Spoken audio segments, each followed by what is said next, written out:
Comment est-ce que le GPS peut favoriser l'égarement alors qu'il géolocalise de manière très précise? Ici, nous allons aborder la question de l'égarement. Alors, pas des pilotes qui vont se perdre, mais des pilotes qui s'égarent dans le cadre de l'aviation de loisirs. L'intérêt de cette communication réside particulièrement dans la publication dès 2005 par le BEA, le Bureau Enquête et Accidents, d'un rapport qui montre les incidents d'accidentologie qui sont liés à l'utilisation du GPS. En tout cas, des accidents où le GPS, quoi qu'il en soit, est impliqué. Nous nous sommes donc intéressés, nous avons testé la chose en vol pour voir ce qui se passait.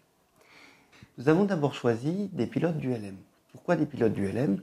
Parce qu'en moyenne, un pilote d'ULM vole 50 heures par an, alors qu'un pilote d'avion vole en moyenne 12 heures par an. Ce sont donc des gens qui ont, a priori, plus d'expérience.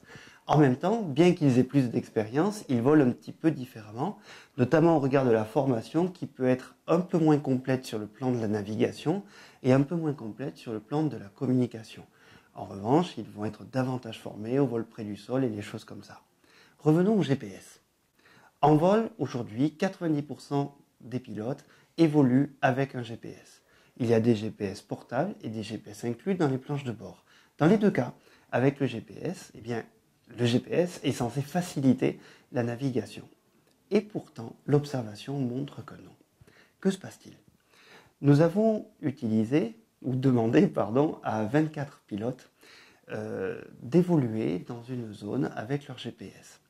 Il y avait un certain nombre de ces pilotes qui évoluaient le long de la côte selon un cheminement bien balisé qui était facile à suivre avec ou sans GPS. C'est notre groupe contrôle. Les autres, eux, devaient traverser des reliefs complexes avec un plafond nuageux assez bas et pour arriver 52 km plus loin. Pour des machines qui volent aux alentours de 140 km/h, ce n'est pas très loin, mais cela donne largement le temps de se perdre si besoin. Alors observons. Les pilotes qui portent la carte papier, qui évoluent avec la carte papier, arrivent pratiquement tous à destination sans pour autant avoir de difficultés majeures. Ils suivent les indications de la carte. Les pilotes qui ont des GPS, majoritairement, s'égarent. Ils ne se perdent pas, ils s'écartent de leur route. La question, c'est pourquoi. Nous avons donc mis des caméras dans les cockpits pour les filmer et regarder ce qui se passait. Les pilotes qui évoluent principalement au GPS, tout d'abord, montrent une suractivité. C'est-à-dire qu'ils développent une présence distribuée entre différentes interfaces. C'est-à-dire le GPS, d'une part, éventuellement la carte papier, éventuellement l'extérieur, et éventuellement encore, parfois, un deuxième GPS. D'où la question, comment harmoniser tout ça? Pourquoi? Parce que d'une part, il y a un problème d'échelle. C'est-à-dire que les pilotes ne parviennent pas à avoir la même échelle de représentation sur le GPS que sur la carte papier. D'où un travail cognitif supplémentaire qui est ajouté par le GPS. Par ailleurs, également, ces mêmes pilotes sont plus exigeants sur leur géolocalisation lorsqu'ils sont à bord avec le GPS que quand ils ne l'ont pas. Puisqu'avec la carte papier, ils font le point régulièrement, mais même dans des reliefs complexes, ils se contentent d'une information moins précise. Ils regardent plus loin devant eux. Et du coup, ont peut-être tendance à avoir moins d'exigences.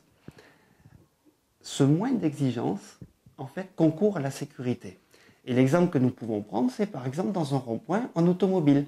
Si vous cherchez à regarder le GPS en même temps que vous êtes dans un rond-point en automobile, régulièrement, vous allez vous apercevoir que soit la trace du GPS ne vous suit pas, soit que vous n'êtes pas, vous, en accord avec la trace.